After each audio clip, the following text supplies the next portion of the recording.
Ignition sequence start. 6, 5, 4, 3, 2, 1, 0. All engine running. Liftoff. We have a liftoff. 32 minutes past the hour. Liftoff on Apollo 11. Power clear. They say LGB everywhere. I go LGB. What it means, I don't know. LGB, whatever it is. LGB, Kamala, help me, please. Alrighty then. Thank you. LGB. That's let's go, Brandon, right? LGB. This means let's go, Brandon. No. LGB. Sounds like let's go, Brandon, I guess. LGB. All right, let's go, Brandon. I am Cornholio. Chant LGB. Right wing and left wing. LGB. Go, you know the thing.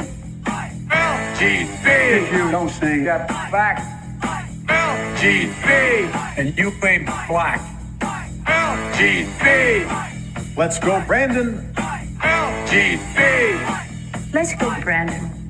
LGB. Let's go, Brandon. FJB. Isn't that great?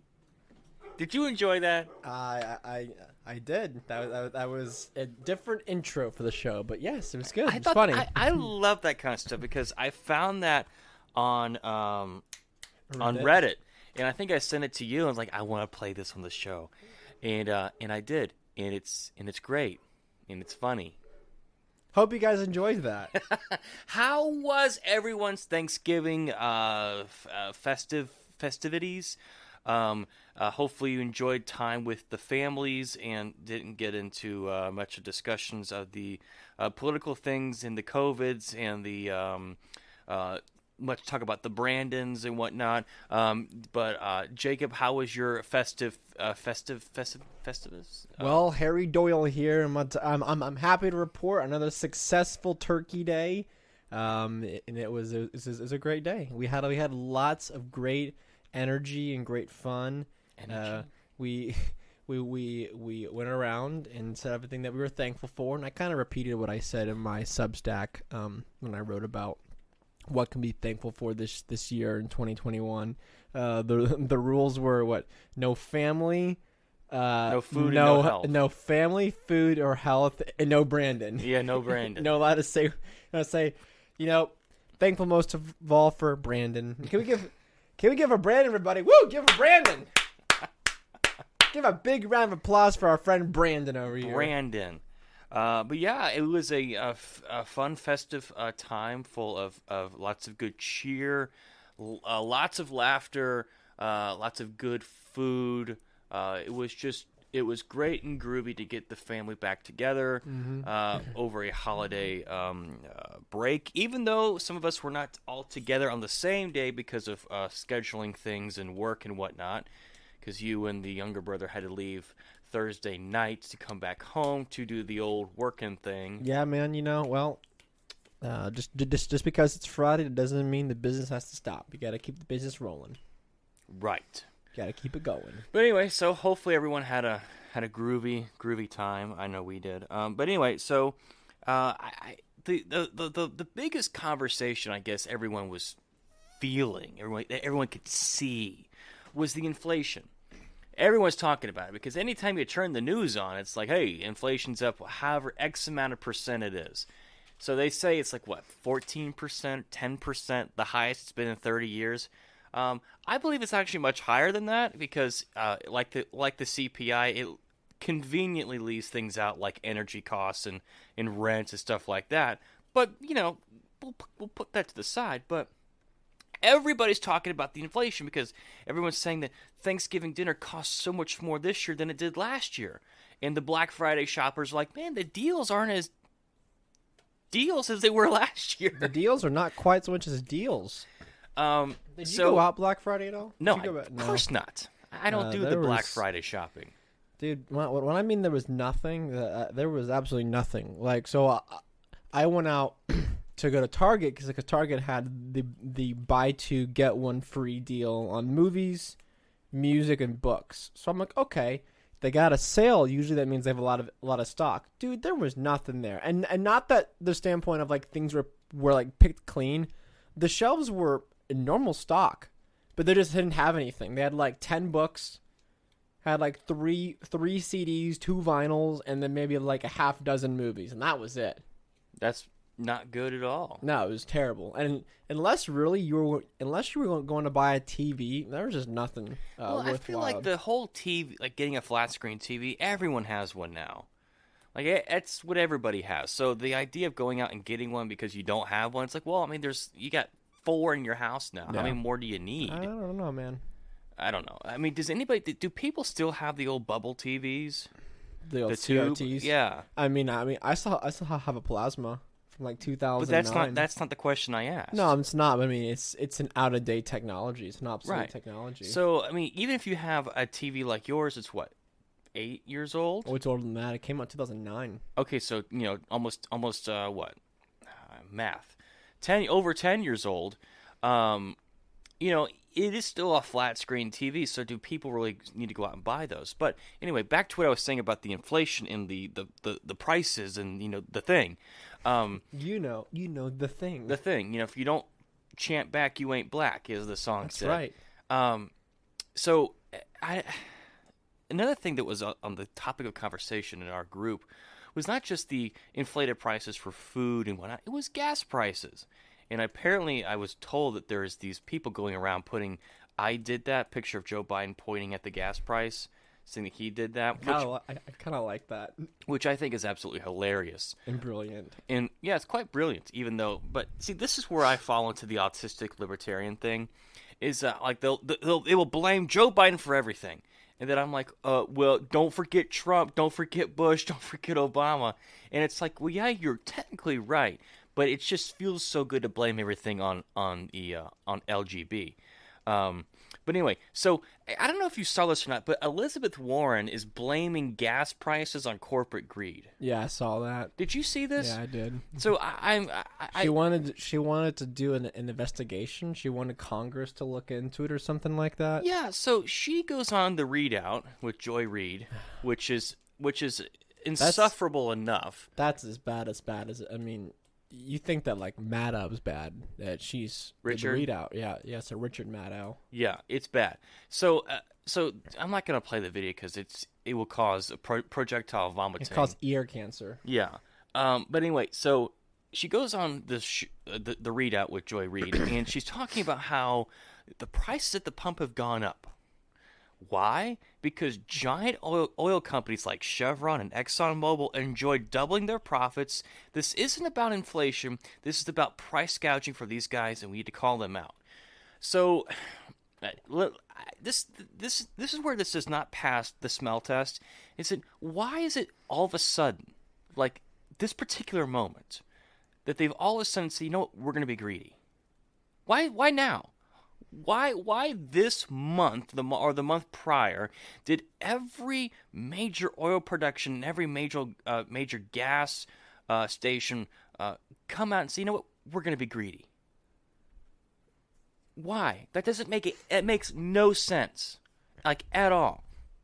So there's this great article at Fee by Brad Plumbo, who has is charting all this, or he's going through all this, and he says that the latest inflation shows a 6.2% year-over-year increase in consumer prices, the highest level of inflation recorded since 1990.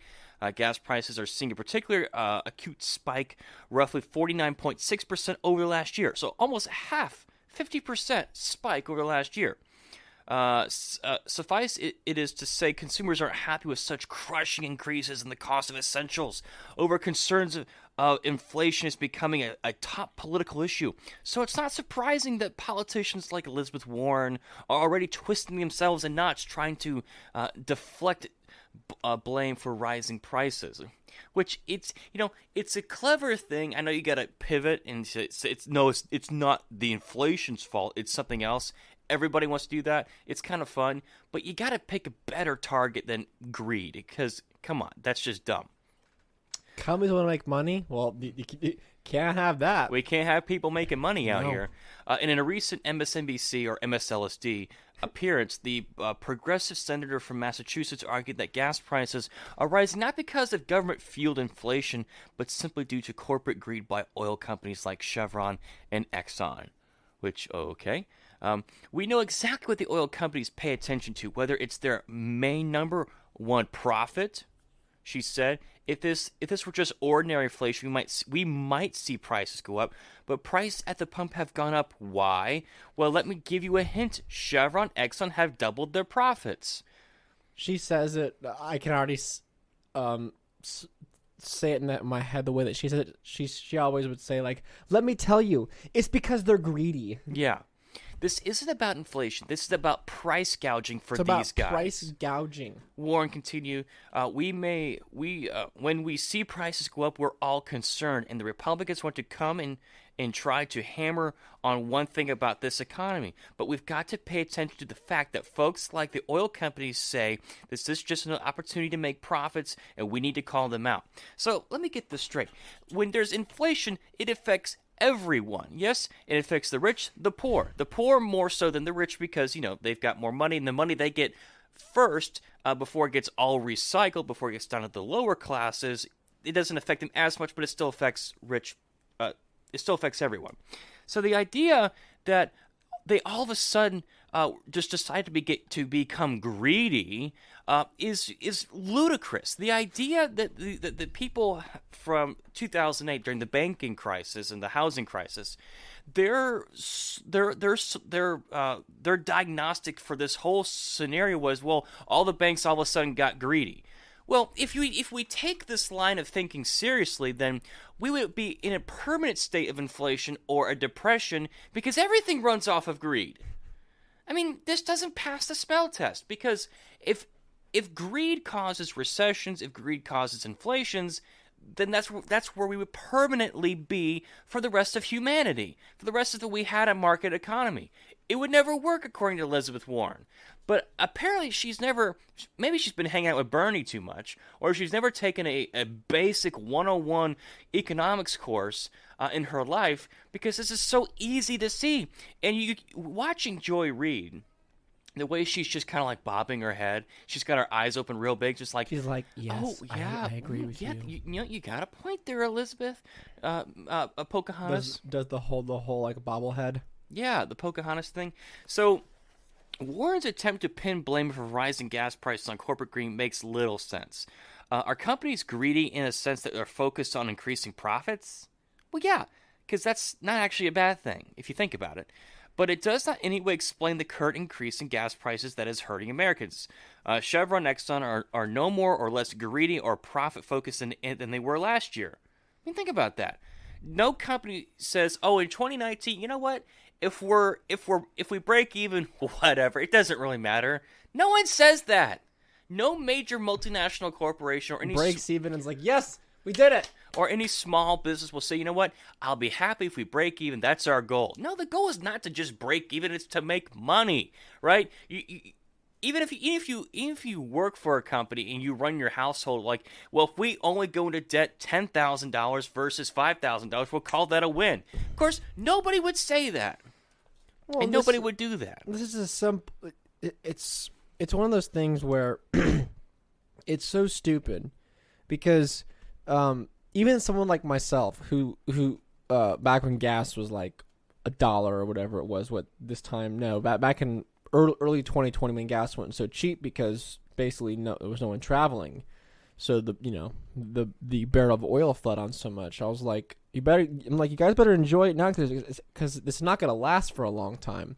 And as gas steadily went up and up and up, I'm like, is anyone surprised that gas is getting more expensive because we're using it more, which means that supply is what? Decreasing. What happens to the price when the supply? It's simple, basic things that people don't understand. And then now, it's basically the demand is back to where it was beforehand. If you look at flights, which jet fuel accounts for a lot of diesel. Yes. So diesel and jet fuel account for a lot of the price of oil. if you look at those, we're basically back to where we were as far as the levels of commerce and things moving about. And then you have that on top of production problems and inflation. Of course, gas is going to go up in price. Well, see, and of course, companies are going to have to charge more for it to account for the production loss and to account for the inflation. They're going to have to. Well, see, the White House is basically having to admit there's a problem because there for a while, gas price not that big of a deal, inflation not that big of a deal. Or actually, as they would say, that it's a show of that the economy's working, yeah. and because gas is so much is a reason why we got to spend more money. Well, Biden had said they're going to tap into the oil reserves in America, which is it's like a 3-day supply. And a lot of conservatives made a big deal about how the press or the energy secretary didn't know how many barrels of oil a typical American family might use in a day. Whatever. The idea, Biden's idea that if we just release these oil reserves, then gas prices will come down. Well, no, because first of all, that's not enough oil. Second of all, you're not dealing with the real problem here. Yeah. It's the money printing's the problem. And people like Elizabeth Warren, who even if they release this oil, and supposedly that's going to lower prices, well then, what's the whole thing about the companies trying to make big profits or whatever? Why is it just oil companies are the ones who all of a sudden became greedy? Why are we seeing that why isn't she saying this about Walmart or even Dollar General, who's having to raise their prices? Did Dollar General just all of a sudden say, you know what, we're going to screw our customers and raise prices? Hey, we're only charging $1 for this. If we doubled it, we can make double the amount What of if money? we charge $1.25? That'll stick it to them. Yeah. No, nobody does that. This is the fallacy of just bad economics, right? A lot of people make a big deal about inflation, how it's not a good thing, which it's not, because it's just eroding away the wealth of an economy and of the consumer.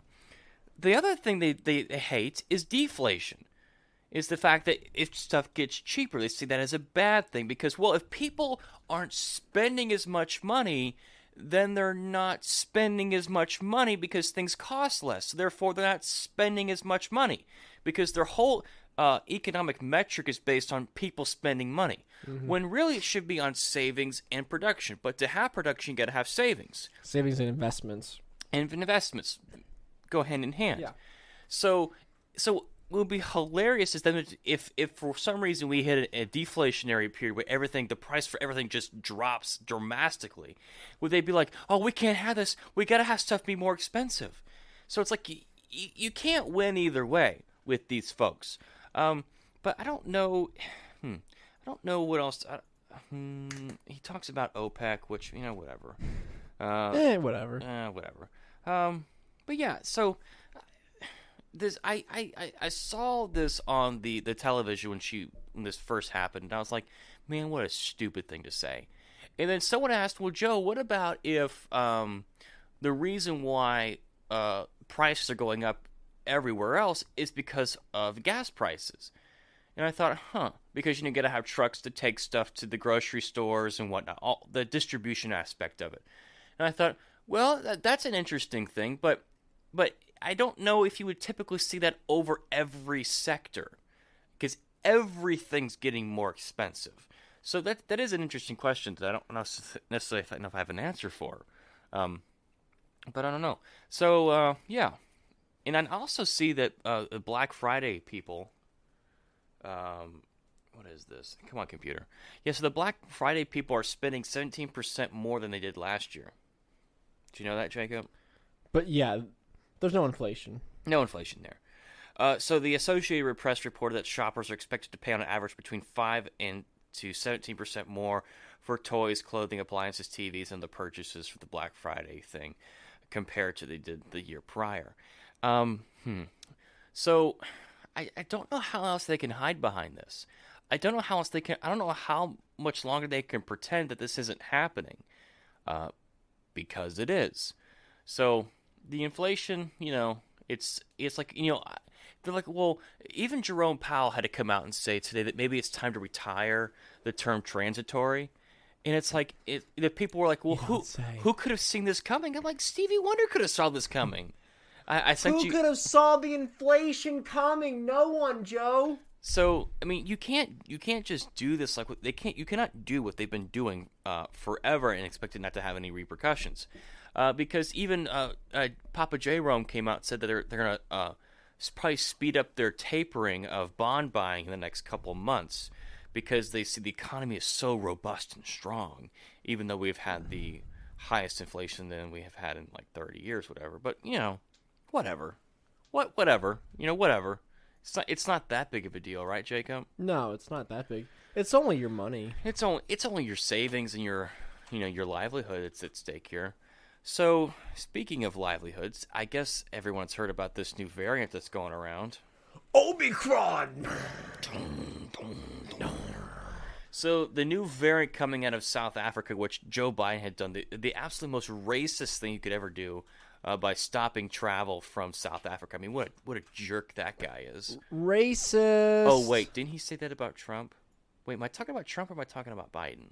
Whoever it was, it was definitely racist. Because didn't they both do the same thing? And didn't Biden criticize Donnie for blocking travel from Africa? Yeah, wait, but it's not racist whenever we do it. Though. Right. It's not racist when the trans woman, the trans person does the actual blocking. Then it's not racist, right? No. So it's not racist when the trans drone operator drops the bomb on the wedding. That's not progress. Not a problem. That's just progress. Right.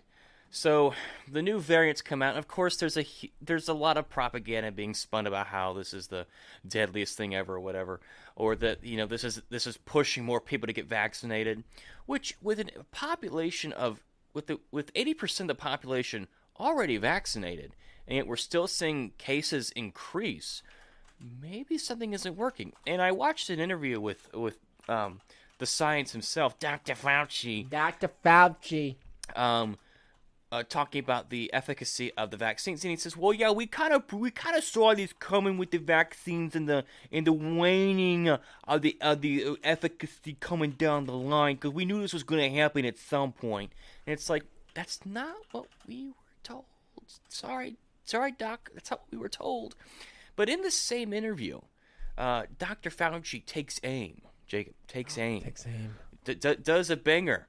Raises the AR-15 in the courtroom, finger on the trigger, gun pointed at the jury. Loaded with talking points about how he is the science and about how the theater from Ron's son, Rand Paul, and Ted Cruz, how they're attacking him. So I want to play just a flavor, just a taste of what this megalomaniac has been saying about just himself, the things that he has been saying. Why do you feel so strongly about that, about staying on the job when you you were personally, not just rhetorically, threatened? Your security, your safety, your family. Yeah. How did you deal with that? I dealt with it by focusing on what my job is. From the time that I went into medicine to right now where I am at my age, my job has been totally focused on doing what I can with the talents and the influence I have to make scientific advances to protect the health of the American public. So anybody who spends lies and threatens and all that theater that goes on with some of the investigations and the congressional committees and the Rand Pauls and all that other nonsense, that's noise, Margaret. That's noise. I know what my job is. Senator Cruz told the Attorney General you should be prosecuted. Yeah. I have to He's laugh laughing because he's scared. I should be prosecuted. What happened on January 6th, Senator? Oh, got him. Do you There it think is. that this is about making you a scapegoat to deflect from President Trump? Of course. You have to be asleep not to figure that one out. Well, there are a lot of Republican senators taking aim at this. That's okay. I'm just going to do my job. And I'm going to be saving lives, and they're going to be lying. It seems another layer of danger to play politics around matters of life and death. Right, exactly. And to me, that's unbelievably bad, because all I want to do is save people's lives. Anybody who's looking at this carefully realizes that there's a distinct anti-science flavor to this. So if they get up Flavor. and criticize science, nobody's going to know what they're talking about. But if they get up and really aim their bullets at Tony Fauci, well, people could recognize there's a person there, so it's easy to criticize. But they're really criticizing science because I represent science. That's dangerous. To me, that's more dangerous than the slings and the arrows that get thrown at me. And if you damage science, you are doing something very detrimental to society long after I leave. Well, I think you kind of done that to yourself, Dr. Fauci. I am the science. So isn't it just so noble of him to take all of this weight on his shoulders that I represent science, that I am the science, I am the Senate? I am the science. So, now the thing about the theater from Ted Cruz, well, I mean, or from Rand Paul, well, Rand Paul was just asking some questions, and Ted Cruz are just asking questions about whether or not this virus leaked from a lab. And if you watch the full interview, because it's like an hour long, and big discredit to Face the Nation, because not once did they ask a tough question of Fauci. It was all just softball questions, which is to be expected. But I digress. But anyway, so he's talking about theater. Well, in the about the lab leak, and he just like, the lab leak. Come on, the lab leak. It's not what. Come on, I'm the science here. It's like, dude, this is a serious question, because so many people have said that maybe this doesn't look organic. The way that this is spreading, the way that this got started, isn't organic. And when Rand Paul is asking questions about natural immunity and all this other stuff, and you're still trying to pushing jabs into kids, it's like, dude, people have legitimate questions about this. And I just love the whole part about January 6th. Dude, you're a doctor. Okay, you're a scientist. You're not a political scientist. You're a so-called, scientist that deals with sickness. So you need to leave your political commentary to the wayside, because, again, you know nothing about what happened on January 6th. And I can guarantee you, even if you were to spew your nonsense like you have been about the whole COVID thing, it probably would just be Richard or Joy Reid talking points anyway, because that's probably what you watch, because they, they're so kind to you over there at MSNBC. He'd be like, he would come out and say, you want to prosecute me? Let's talk about Bill Cosby, am I right? Bill Cosby, yeah. That's what... I kind of feel like that laugh was a nervous laugh. It was like, oh God, what am I doing here? Because I've seen these great shirts, and I want to get one. It says, Fauci lied, people died. It's true, though. Turn on the old George Bush. Yeah. So this megalomaniac is saying, well, if you criticize me, you criticize the science. I'm sorry, folks, but even if you support the guy, not one man is the science. Not one guy can bear the weight, can bear the full brunt of the responsibility that is this COVID thing. Because let's say 5 or 6 years from now, he turns out that he was wrong, even though we've been saying that since day one. But, whatever. If the people who catch up to this find out that he's been wrong about it, well, I mean, we're going to have to publicly hang this guy after a fair trial, of course. But, come on. This is a little bit much. So, I know I said this a long time ago, but I want to make sure it's called Make Fauci Irrelevant again, because, again, folks, this guy, it's been shown time and time again where he has lied, changed his story, taken every position possible on this whole coronavirus thing, and here he is saying he is the science. So, again, you can't say that you are the science and then say, well, I just make recommendations. Yeah, that's not how that works. I'm a humble civil servant here, worship me. I'm sorry, when Disney is making specials about how great you are, when there are children's books about how great you are, when every president, because there's been 2 now, who listen to every word that comes out of your mouth, you're not just a humble civil servant, you're not just giving advice. No, you're a policymaker. No, what you say matters to a lot of people. So you can't on one hand say, well, I'm just Tony, I happen to work over here, here's my ideas. and then at the same time say, well, I am the science. No, it's one or the other. It cannot be both. You can't sit there and say, I'm just an advisor, I'm just a humble scientist, and then at the same time say, if you question me, you're questioning science itself. That's not how that works. No. So I would love to hear. I wish we had somebody here that could counter us, because I just feel like that'd be so much fun. Just to have someone say, well, who would take the opposite side of this, even if someone could play devil's advocate, I don't know. But I would just love to hear the response from someone if we laid that out and hear their response. Because can you give one? Leave us a comment. Leave us a comment. Send us an email. Can you give a response to that? Is that even possible? I don't think it is. He dug himself so much of a hole with this whole new... I wrote something today about the new variant, and I watched CNBC this morning to see what they were saying, because usually they're the biggest apologists for whatever the science community, whatever the public health officials are saying. But the CDC official stance now is for every U.S. citizen to go get a booster shot if they're eligible. So remember whenever the boosters were just for those that needed it? Right. Just like, the immunocompromised, the elderly. So they'll come out and say everyone needs a booster, and then they'll have the CEOs of Moderna and Pfizer saying we don't know the efficacy of our current vaccines against this thing. Yeah. But here you go. But here you go. Yeah. Here, get your booster. Get your booster. Roll up your sleeve. We don't know if it's effective or not, but it couldn't really hurt. Yeah. Keep in mind, though, we don't even know the effectiveness, really, of these boosters on a long-term scale yet. But, shut up and just take it again. Well, I mean, after a few months, the FDA has concluded that there are no long-term effects on children. Yeah. Because they know.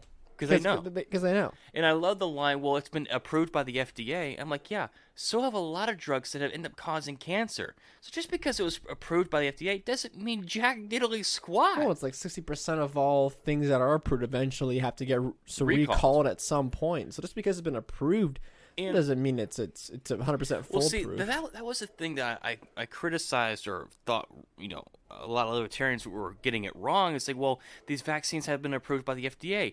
We want to abolish the FDA. Well, who and cares? Even if they were, that's still not a matter. talking point for me. Yeah. That's still not going to convince me to take this because, sure, I can say, whenever I think that they said these weren't approved, that was just using their logic against them. Not saying that we subscribe to it or anything, but the fact that, okay, case in point, if I were to say that a doctor prescribed me ivermectin or some other kind of non-approved, FDA-approved drug, you would bash me for using that because it hasn't been approved. Okay. But then if I were to say, well, this vaccine's not approved either, they say, oh, well, it's under the emergency use authorization. Yeah. That's the same idea. So is Regeneron and the monoclonal antibodies. What I'm saying is that... But Biden like to ignore that. What I'm saying is that they'll hold one up without a full approval, but yet demonize the other one. Yeah. Based on limited evidence on both ends. Precisely. And I'm not saying that ivermectin is a cure because I don't think it is. It's not a cure-all.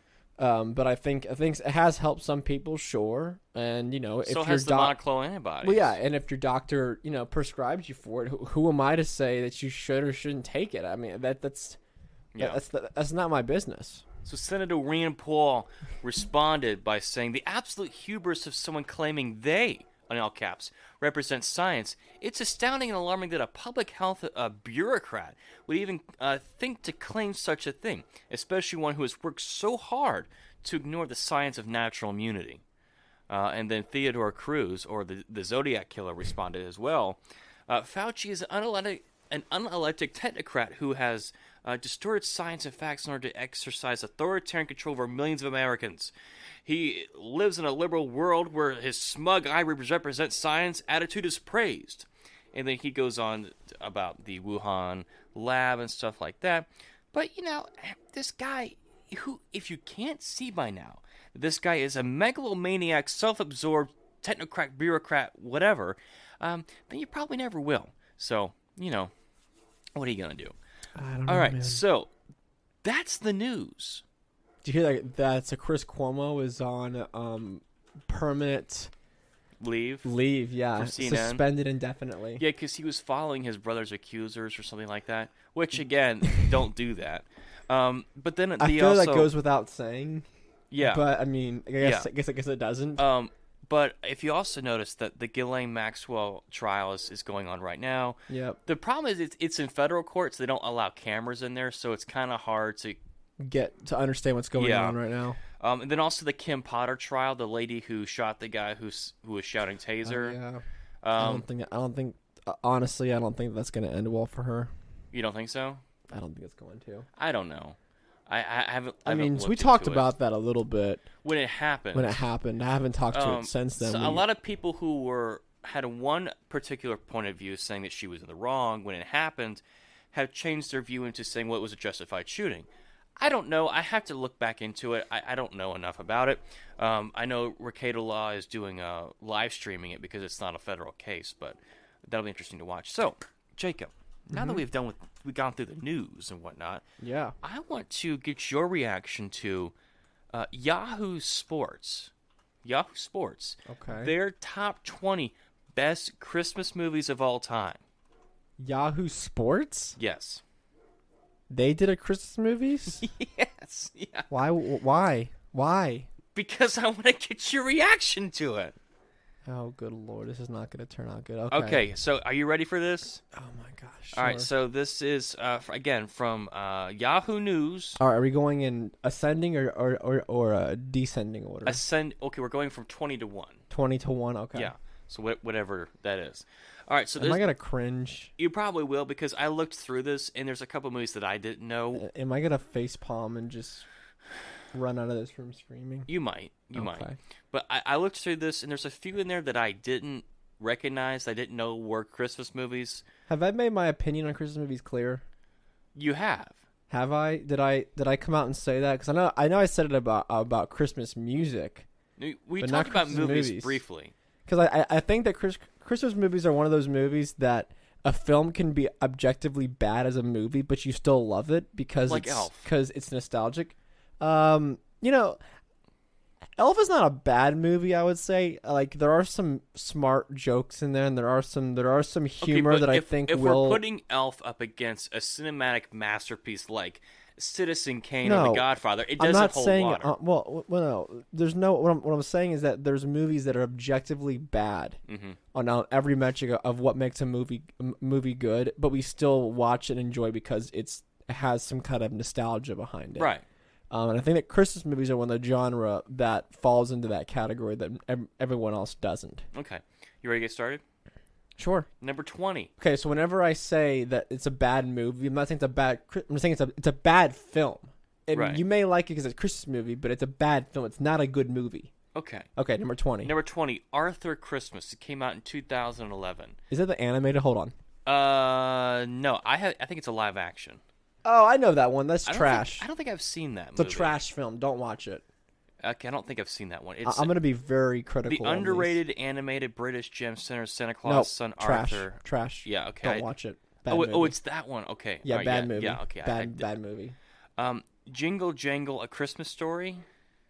What? The entertaining and big-hearted fancy musical about a famous toy maker, Forrest Whitaker, getting his mojo back. My mojo. Yeah, my mojo. Also, if I say I haven't seen this movie, then it's not worth watching. Okay, so I've never heard of that one either.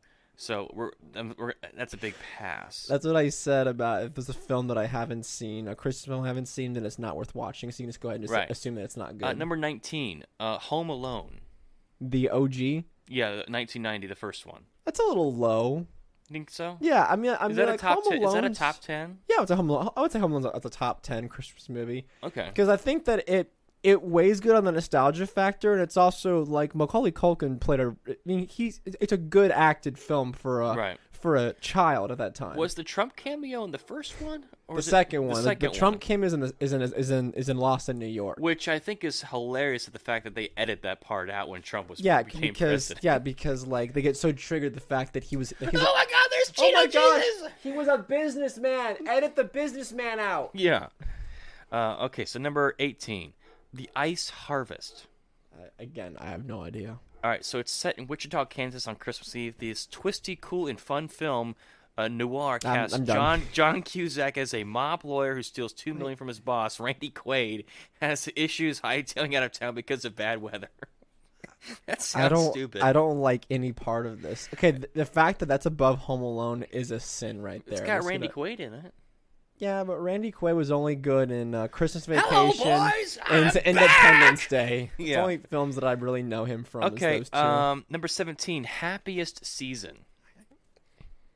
These are no one's heard of these movies. The inclusive and pleasantly clever No, I'm romantic done. No. Keep going. If you need to advertise that your film's inclusive, I automatically don't care about it. Okay, number 16, The Nightmare Before Christmas. See, again, that's a timeless classic. That one's I've never watched that movie from beginning So to end. I don't think I've actually ever seen it. Nightmare Before Christmas is I know what it is. Cinematic a wonder because it's all like stop motion. It's incredible. Yeah. I've seen it once or twice, but it's an incredible. It's probably Tim Burton's best film, and it's really. Yeah, it's a modern classic. That's at least a top 10. That's way too low. I'm not saying it's bad. I'm not saying it's not good. But that style, not the stop motion, but the overall theme of it is just not my bag. The Tim Burton, like the very gothic. It's not Tim that kind of stuff is not my bag. No, it's not mine either. But I can still appreciate it for being a beautiful film. But and a beautiful story. Sometimes too. I can't let my own personal distaste for that style get past the fact that it may or may not be a good movie. Well, that's where you have to separate your preference. But that's from the hard art. for me with movies. No, so I get that. Okay, I understand that. Number 15, Lethal Weapon. What? Lethal Weapon. Is it the It's Always Sunny in No, Philadelphia it's not. version? It's not Lethal Weapon the OG. 5. No. I had look. I'm gonna plead ignorance. I didn't know that was a Christmas film. I didn't know either. Apparently, it is. I guess because it happens during the Christmas season, like Die Hard. But Die Hard happens like an actual Christmas party. Right. It's like the whole point of him being there is for Christmas. But I don't know how you put this one above Home Alone because Home Alone is a Christmas movie. Yeah, I mean, Lethal Weapon is a great movie. It's a fantastic movie. It's Mel Gibson, Danny Glover. I mean, Mel Gibson before he was, like JQ. hating Jewish, before he was hating Jewish people. But, it's probably too high for me. I don't know, but then again, if you grade it on a movie, it's a better film than Home Alone. Sure, it's a better film. Yeah. So in this the context of is a better film, yes. Is it a better Christmas film? I don't know. But I think it's a better film. So if this is a list of best films that happen to be Christmas movies, I would say that's a good placement.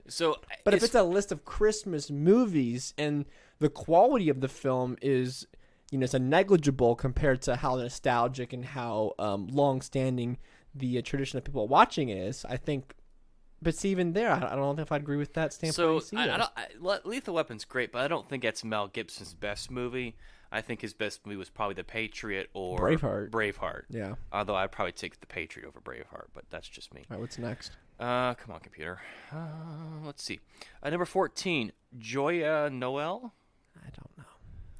Do you want to skip that one? I got nothing. It's about the war drama snagged an Oscar nomination for Best Foreign Film, explores the victory of humanity over brutality as it chronicles a real life story of Christmas during the truce of 1914 when the World War I battlefield became a cross instead of carnage. Could probably be interesting. Might be interesting. Is it a foreign? Is it a French film or is it? It's a foreign language film. I don't know. You just say what country it is. But Diane Kruger was in it. I don't know. Number 13, one of my personal favorites, White Christmas. Is it the original? The original, 1954. See, again, that is too Bing. low. Well, see, look, the White Christmas and a lot of those older, real classic black and white ones that have stood the test of time are great films. It's not in black and white. No, I'm saying that from that era when they were in black and white. They're great films, and they also have a lot of nostalgia behind them. So I think that those are the few films that check both of those boxes of being, look, that's a great movie. Yeah. It's a great classic. Yeah. So 2 Bing Crosby musicals utilize the song White Christmas. Let's off 1942's Holiday Inn, which has a cringe-inducing blackface sequence. Which, whatever, dude. Product of its time. Is it really? I haven't seen it in a while. No. Let's off the 1942 Holiday Inn, which is a different movie. Oh, I was saying, do white girls have a blackface? I don't know if white. All right, number 12, Gremlins. Yes, an underrated Christmas film. Underrated. Criminally underrated. Everyone doesn't understand. That's my favorite Christmas movies. I don't think it deserves it's a great to be coming number 12, of it. though. It's a maybe not number 12. Maybe number 20. For me, I probably place it higher because there's only a couple Christmas movies that I actually like and enjoy. But Gremlins is a great film. It's a great 80s. It's definitely a product of its time. It's a horror movie that you can tolerate because it's not like Chainsaw Massacre or anything like that. It has elements of comedy into its horror, where it's not trying to get you to suspend your disbelief as much because it's so, I guess, over the top and like there's the one scene when all of the some Mugwai are watching Snow White and they're eating popcorn and have like 3D glasses on and stuff, because like you look at that and you're laughing and the next moment you're terrified because they start chasing after people. Yeah. So it's not like super intense and thrilling. It's kind of more laid back. But no, that's a Christmas film that I think is lost in the shadows of like Die Hard, for instance. Or Lethal Weapon. Lethal Weapon are these films that are like Christmas films because they happen around the same time. They're not like, spending the holidays directly. Right. But no, Gremlins is good, man. That's a solid like 8 out of 10 movie. It's a great film. Gizmo, the original Baby Yoda? Look, Gizmo was the OG Baby Yoda. Yeah. Baby Yoda before there was Baby Yoda was Gizmo. I would have to agree with that. Number 11, The Shop Around the Corner. Look, the fact that that's above Gremlins is a look. If I would have read this list, I would have seen that above Gremlins, and I would have clicked away because like I don't care about anything else. Yeah, up top. we're gonna skip that one for now. It's Yahoo Sports. Yeah, isn't that weird? Why would Yahoo Sports? Maybe they did like Christmas sports movies, but is there really that many? No. All right, number 10, A Christmas Story. So that's too low. Too low? That's top five. Top five, man. Easy. Top 5. Christmas Story is great. I think everyone knows the cultural relevance around Shoot Your Eye Out and all that. So I think everyone knows of that movie, so I don't know if I need to explain it. Not just that, but I think the film is held up like no, obviously it came out in the 70s. 83. But it came out 83. So it was kind of at the time, it wasn't a very big deal because it got no reviews. The box office was terrible. It wasn't until it came out on VHS and DVD that it kind of exploded. It's one of the biggest cult movies of all time. Yeah, and it's a fantastic movie because we watch it several times every year. I absolutely adore the movie because I think it's just great. I love it when he hands in his report and he thinks the teacher's going to give him an A. But I think that there's so many it's like colloquial things that happen in that film, like the BB gun, like the lamp you'll leg. shoot your eye out, the lamp leg, the like you said, like the Red Rider, the old man. There's so many elements of that film culturally that Tinsel we have on a Christmas tree. Yeah, that we have taken these fudge moment. Like everyone knows these terms, and that we've taken that from what it was like the post World War II America, and taken that over to modern day, and so many references that we understand from that film, and the fact that really no one saw it in theaters. Everyone saw it on VHS. I just can't wait to have a family of my own. I can say, everyone go upstairs, get dressed, we're going out. But yeah, no, it's not only a great film, it's a perfect holiday movie, because I don't think it's just overly sappy. The thing I hate about, like I've always said, Christmas movies and Christmas music is just, it's so overly sappy. It doesn't allow for any other type of emotions or themes to play out. Like there's all kinds of themes that go on. I will say the holidays are already stressful enough, so why do we need to bring up any bad notions? No. I'm not saying that being sappy and happy is a bad thing. I'm just saying that when that's everything that it is, whenever not everybody has a happy or sappy Christmas or holiday. So I think that it's just being creatively lazy, in my opinion. Okay. But no, Christmas Story is definitely a top 5. That should not be number 10. Number 9, A Christmas Carol, the original 1951. I can say that I've never... Straight out of the Charles Dickens classic. So I do know of this film. I've never seen it, though, but I do know it, and I know that it's fantastic. Yeah, I know that it's a good one. I know that it's a good one. Yeah, okay. Number 8, The Apartment. I didn't know this was a Christmas movie. Is that another inclusive movie? No, it's 1960. So it's definitely not inclusive. So it's I exclusive. I haven't seen that one, so I don't know. We're gonna move on. Number 7, Die Hard. Yeah, I mean that's not a bad placement. I would say number 7. I don't think it's a top 10. I think it's top 10. You think? It's a great look. Okay, Die Hard. It's not. You cannot put it over A Christmas Story. No. I'm not saying. But look, we already established that A Christmas Story is a top 5, so we already put it above Right. this one. Okay. Die Hard is a great film. It's one of those. There's a top S tier of action films that have came out over the course of this of the human race, and that's definitely in the S tier. That's up there with Terminator 2 and Commando and Predator and all these other great, and First Blood, all these top tier film. It also has probably, you can make an argument for one of the best villains ever in a movie ever. And the countless references from this film, and you Yippee-ki-yay. yeah, I mean, yeah.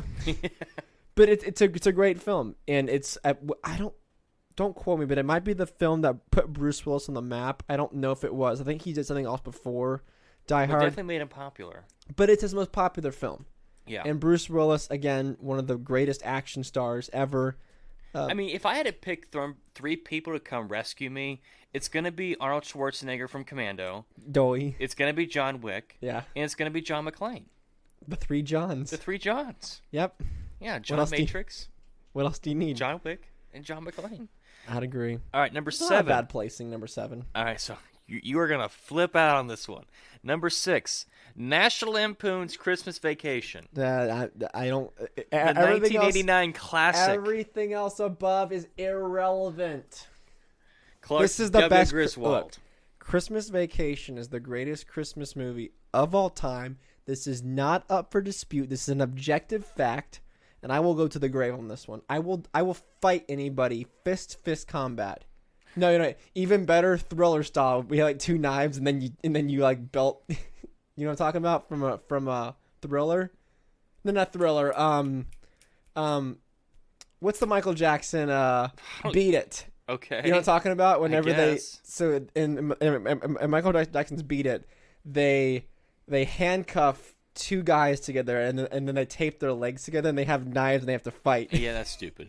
I will do that to somebody. All right, so over this film. Okay, so we all know we're pretty biased. It's Chevy Chase at his pinnacle in the series that made him the cultural icon that he is. It wasn't Saturday Night Live? No, I'm saying that this is the film series that everybody knows him from. It's this film series. It's from the original Vacation. It's from the European Vacation, not Vegas, but because we don't talk about Vegas Vacation. But look, Christmas Vacation is right on par with the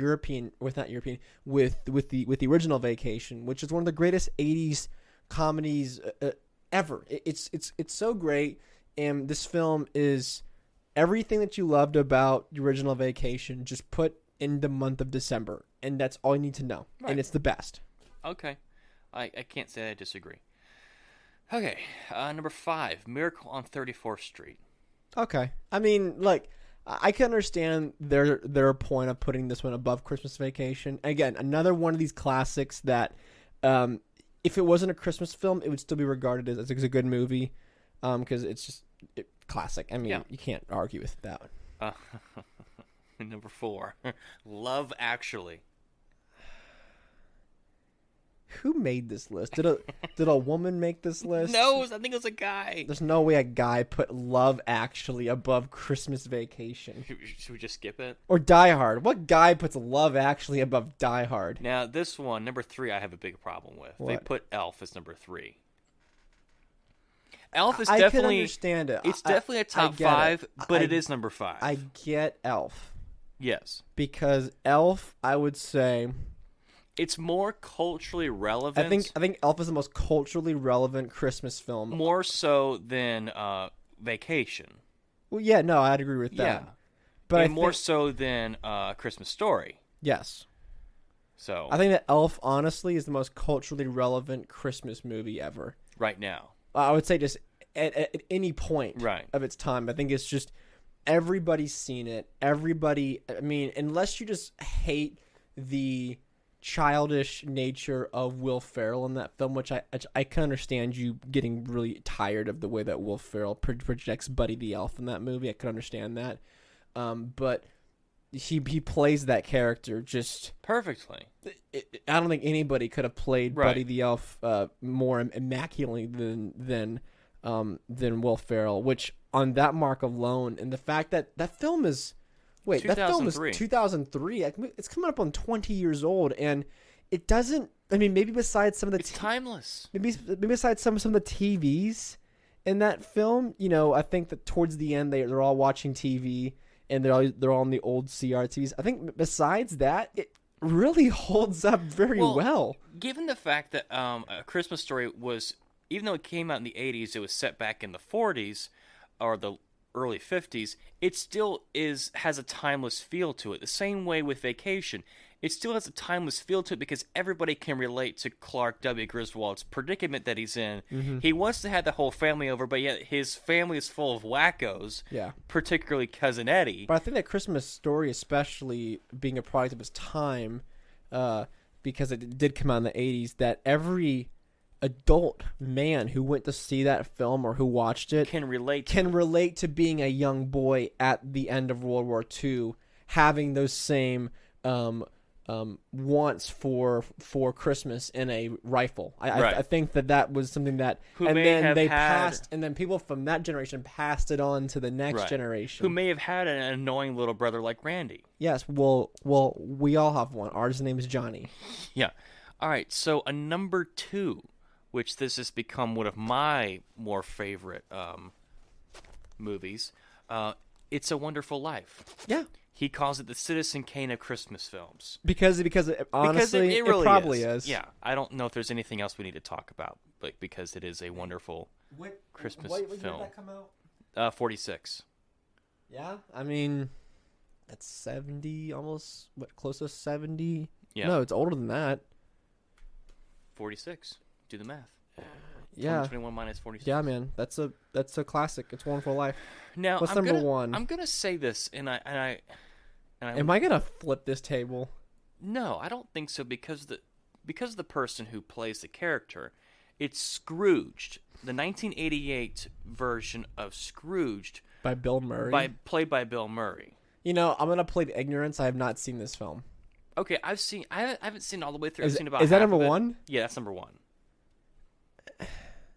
Okay, I've seen it once, but like it was passing by, and I don't have enough to form an opinion on this one. But, I've only heard good things about it. Everyone who's seen it and who's told me about it says they've only given me positive things. So I'm gonna go off of that. It's Bill Murray. It's Bill Murray in probably his best decade, the 80s, because that's when all his best movies came out. Really, so it's him at his best. In the story of A Christmas Carol, because it's Scrooge and everything, but I haven't seen it all the way through. But I can see where it would be one of the better ones. Now, is it a number 1? No, I don't know if it's a number 1, dude. But I definitely think it's a top 10. If I seen the film, which you know, it'll come on TV, and I'll tape it or something. We should watch it.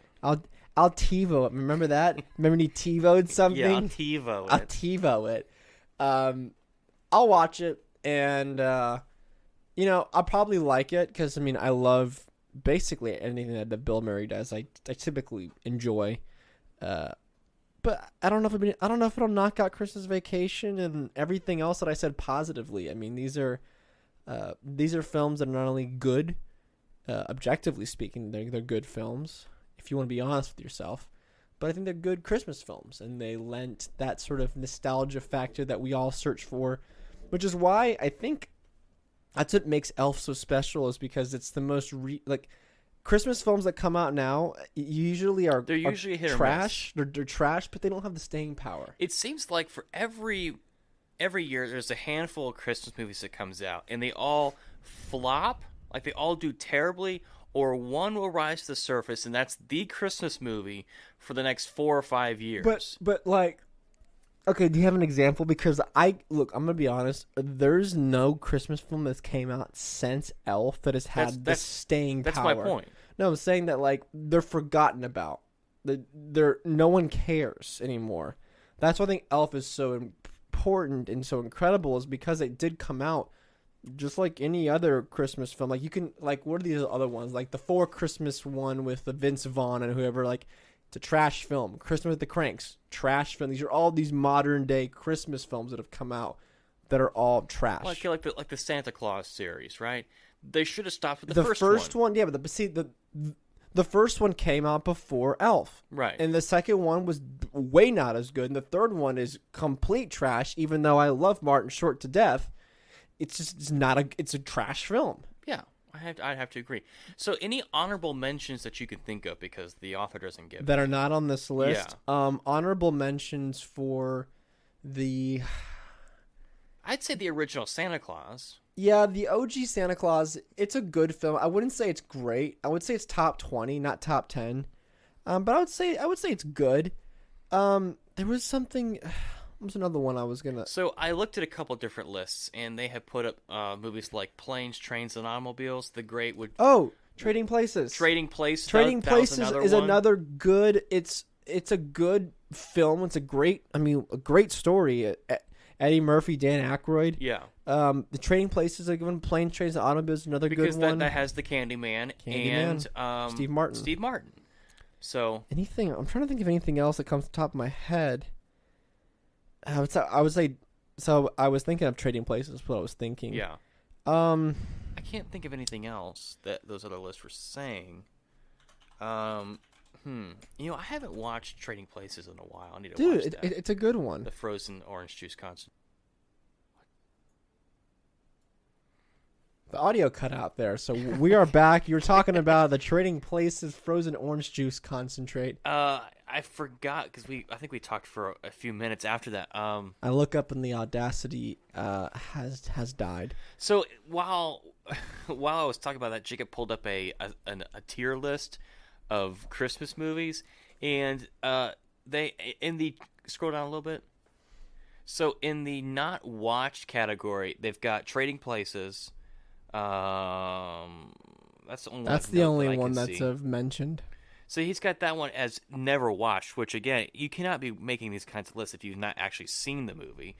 But in the trash category, he put, I can't. It's so far away from me. I can't see.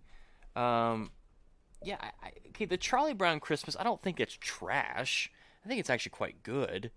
But in the horrible category, he has Die Hard. And Miracle on 34th Street, and It's a Wonderful Life, and Scrooged. So yeah, this guy's not very bright. Wrong, but wrong. It's so wrong. But in the bad category, he has Vacation, he has Vacation and Santa Claus 2, and Santa Claus 3, and the same. He's putting those in the same part. Sir, your list is wrong. It's all wrong. You're wrong. So then in the good category, he has the original Frosty the Snowman, Christmas Story, and The Nightmare Before Christmas. So, I can largely agree with that. We haven't really mentioned a lot of the animated classics. The claymation classics? Yeah. I would say the Santa Claus is the best one. Rudolph's second, only because I haven't seen Rudolph that many times. It's kind of I think it's a modern classic, and not modern classic, but it's held classic. It's held up very, very well. And then as far as the animated ones, I would say that Frosty the Snowman's pretty good. Charlie Brown Christmas is again another classic. We gotta stop pretending that the Jim Carrey Grinch movies are good. Just can we please stop? It's not good. We all know this. I don't know. Can we stop pretending that this is a good film? If you like it for the nostalgia factor, fine. Because there's many films that I like that are not good films, and I'll be the first to object to that, but I still love them.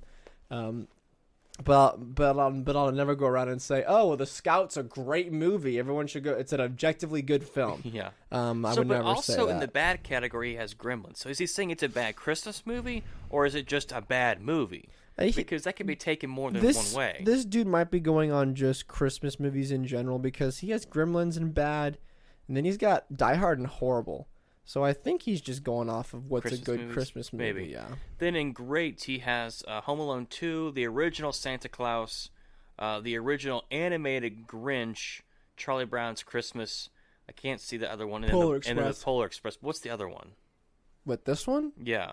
That's the Jim Carrey Grinch. Oh, okay. We all said that was garbage. You made a point about the Polar Express that was great until it got cut off. Look, Polar Express is not held up as far as visually.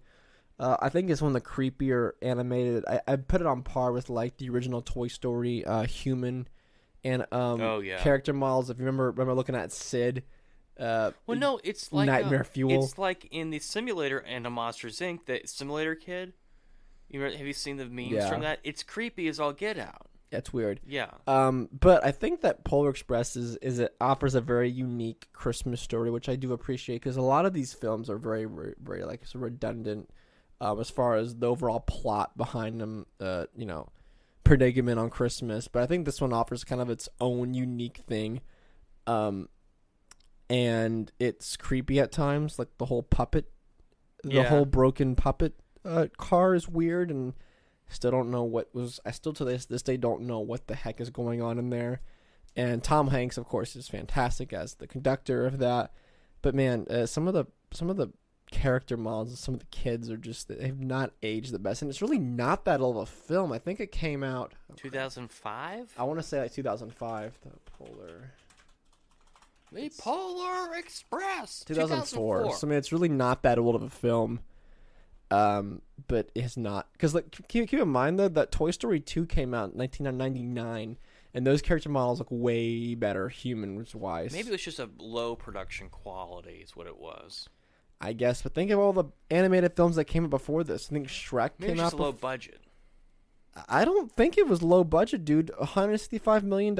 Is that low budget? That's not that low budget. No, I just think For they a just 2004 never. film, that's pretty good.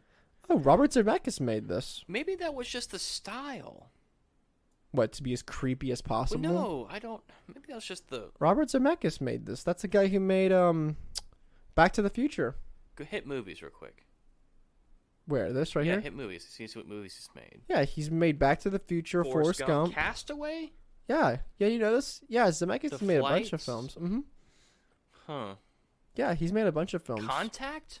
Yeah. That's a great movie. I love that yeah, movie. Dude, Robert Zemeckis is good. He's made a lot of good films. The 2005 King Kong? Yeah, it's a good film. Go back to that tier list real quick. And then in the legendary category, it's the original Home Alone and Elf, which I could understand it. I could see it. Not that I agree, but I can understand it. See, we were always, when we think of a Christmas movie, what we always sat down to watch was either Elf, Vacation, or A Christmas Story. A Christmas Story. Home Alone just wasn't a big deal in our house as it may have been in other people's houses. Not to say it's a bad movie or it isn't good. That's just not what we gravitated towards, because our father is a huge Chevy Chase fan. Like, loves Chevy Chase, the old SNL skits, the all the Vacations, loves them, and so that's kind of where we wound up being as well. So I don't know, but so next time, because we won't have another episode until what? Yeah, I was getting ready to talk about that. So I think this is going to be it for at least... Let me pull the calendar up here. Consult the calendar, shall we? So we're going to be gone all of next week, and then we'll be back on that the 13th, December 13th, we'll be back. And then we'll do 2 episodes that week, one the week of Christmas, and then we'll do probably 1 or 2 the week after. So I'm going to try to pepper in some stuff in between then. If you're not subscribed to the Substack, my Substack, libertyoverdrive.substack.com, I'm writing there, trying to do something every single day. Just whatever I read and then the news or just things that are going on in my life. I'm just posting stuff there. I'm going to start doing some more music stuff at some point. I have a big collection of vinyl, and I'm just going to be doing updates on it, kind of whatever new record I buy, I'll just talk about it briefly, about reason why I got this and what exactly I got as well. Because I think it's cool to, preserve and hold on to music and remember art that way. But I would love to do a live stream if I can get the internet to work, man. That'd be cool, because I just dropped too many frames to do a reliable live stream. Yeah, I'm over here looking like Mr. Roboto the whole time. Like, you can hear me, but I'm sitting here just going at like 1 frame a second. But yeah, so we're gonna have, this is the last episode until we get back from Florida. Get on the Substack, and then we'll do some stuff over Christmas. I know Christmas, summer might be kind of light just because of the holidays and everything, which is understandable. But yeah. So I think maybe next time we'll do we'll make a tier list, you and I, of Christmas songs. Christmas. Look, it's gonna be a lot of trash, man. There's gonna be a lot in that trash category. Not to say that I have this vendetta against Christmas music, but as I said, I don't go seeking out for it. Like my new job, that's where we changed over to Christmas music after Thanksgiving, and I think I've heard every single song about 7 or 8 times now. And yeah, I've heard Jingle Bell Rock I don't know how many times now, which I think didn't Chuck Berry do a Jingle Bell Rock? I want to say Run Rudolph. Yes, he did a Run Rudolph, but didn't Chuck? He probably did. I know the Hall & Oates did one. Hall & Oates did a Jingle Bell Rock? Yeah, that's actually a pretty good one. But see, that's my other thing with Christmas music is that the there's just like no. Okay, no, he didn't. He just did Run Rudolph. There's just no original Christmas music. It's everyone's like, have you heard the new Michael Bublé Christmas song? I'm like, is it a cover? Well, yeah. Then I don't really care. If he didn't write anything that's original and new that brings something new to the genre of Christmas music that doesn't have freaking sleigh bells in every 10 bars, then I'll take a listen. Which is why I love my favorite Christmas song so much, Prince's, because it's an actual original Christmas song. Would Last Christmas by Wham fall in that category of original? Yeah, I'm talking even though about, it's probably one of the most universally hated songs. I actually kind of like Last Christmas. I'm indifferent to it. I don't hate it. I don't love it. If it's on, I'll listen to it. It's one of the I have a positive outlook on that song. I don't really like it. It's not negative, but it's not negative. No, a lot of Christmas songs I am indifferent to. There's some that I hate. Christmas Shoes is a song that I have that I despise greatly, just because. I like no song, no piece of art you should write to ever be that sad and that depressing. Like you listen to it, you're like, man. Gosh, my heart. I'm just like, see, I don't want to feel that way when I listen to a music. See, I prefer my version of that song, Christmas Smokes. Oh when the mom's asking for a box of Marlboro Reds in her deathbed. Gosh, that's so bad. They're just her style. No better way to say Merry Christmas than a box of Marlboro Reds, ladies and gentlemen. If that offended you, you clicked on the wrong podcast. Oh, you and I had a whole thing worked out where we changed the lyrics around to Christmas Smokes instead of Christmas Shoes. That was a song, all right. It is a song. Yeah. That has words and the notes go up and down. But yeah, I don't Christmas. I think that a lot of Christmas art, music, and movies just get passed as being good because we have nostalgia about them without them actually being good. Which nothing wrong with nostalgia, nothing passing off as something that you like because you find it nostalgic. but I think it's just universally accepted that way. Whenever someone's like, "Have you heard the new Jingle Bells song?" Like, and it's just it's just like Mariah Carey sings Jingle Bells. I'm like, wow, I don't care. I can listen to the original if I really wanted to listen to it. I would listen to Bing Crosby's version if I really wanted to listen to the original. Which, unless it's the original thing, I most of the time I really just do not care about it. Do you feel that way? Yes and no. Okay. See, I know we've mentioned this before, but I just gravitate towards the older Christmas songs because my life will go on. What's that song? My heart will go on, whether or not I hear Mariah Carey's anything written by Mariah Carey during Christmas. That's not Mariah Carey. That's My Heart Will Go On is Celine Dion. Did you not listen to anything that I just said? Yeah, but go ahead and continue. Thank you. And the same goes for Michael Bublé. I think Michael Bublé does a great job bringing back that kind of big band swing, if you will. But a lot of it's just very forgettable. And so I just gravitate towards the older, like Bing Crosby, Dean Martin, Frank Sinatra, that style of Christmas music. The nostalgia. That's what I'm talking about. Right. So maybe you have a point, maybe you don't. My thing is that there's just nothing. The only thing that's new is a cover of the old. That's profound. Think about that for a second. That's what I'm saying about Christmas music, and for the most part, I mean, Christmas films outside of what on this tier list is universally beloved, other than Elf, that is post the year 2000. Maybe Polar Express. Other than that, is there any film in the last 20 years? I mean, you could say Night Before Christmas is pretty beloved, but I wouldn't say it has the cultural relevance as Elf does, where it's as quotable. Right. Like, I don't even know a lot of the quotes from Night Before Christmas. Are there any? Well, that's what I'm saying. Right. I don't think it's as culturally beloved as Elf is. Name me a Christmas song in the last 20 years. Yeah, you can't. That's not been a cover, at least. That's not been a cover, and it's not like, have you heard the new Christmas song? Oh, is it a cover? Then this not a new Christmas song. Right. Just because Michael Bublé sings Jingle Bell Rock, that is not a new song at make. I get it. I get it. I guess that's my plight. Your working thesis. That's my working thesis and my plight on Christmas music.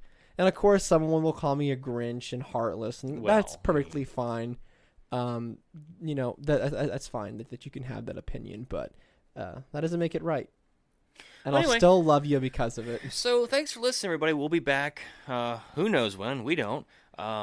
With another installment of the Standing Brothers show. It'll probably be a little news light because we're getting that time of year, and I had to reach deep for today's show because not a whole lot's going on right now. But anyway, check out the Substack. Check out the Twitter. If you want to see nothing on the Twitter, you can check out on Twitter. Oh, if you noticed on the last episode, I took away our Twitter handles. Yeah, I mean, because we don't use them. You can keep them up there, and why? If someone wants to read back on what I've said, they can keep it up there. That's why I didn't. So they can see my poor spelling and poor grammar. When I'm trying to type one-handed. Whenever they read that, they know that you wrote it. You get what you pay for. Because when you get a whole paragraph and it's all perfectly typed, you're like, Joe didn't write this. Who wrote the? No, Joe didn't write it. He's been hacked. How do you know he's been hacked? My brother's penmanship his grammar and spelling is correct. He's definitely been hacked. Those Russian trolls.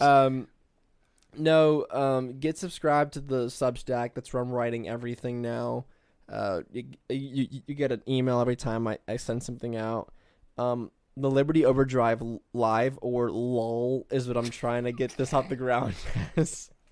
I'm trying to get as LOL, so that way someone can be like, hey, did you see the LOL last week? Come hang out, and we'll That's so stupid. and we'll lull together. But no, Liberty Overdrive Live. Once I get some better internet, that's gonna be up and running. And if I have enough hotspot data, I can always do that as well. But Dude, did you check out LOL? What? LOL? Lol, LOL, more like Liberty Overdrive Live, more like laugh out loud. Well, that's because it's so bad. It's gonna be a laugh out loud. Anyway, and then you can shoot the show an email to standingbrothershow@gmail.com. Check out the website, t-shirts, buy a t-shirt, all that kind of crap. All right, thanks for listening. We'll be back soon. Bye. Tranquility Base here. The Eagle has landed. Roger, Tranquility. We copy you on the ground. We got a bunch of guys about to turn blue. We're breathing again. Thanks a lot.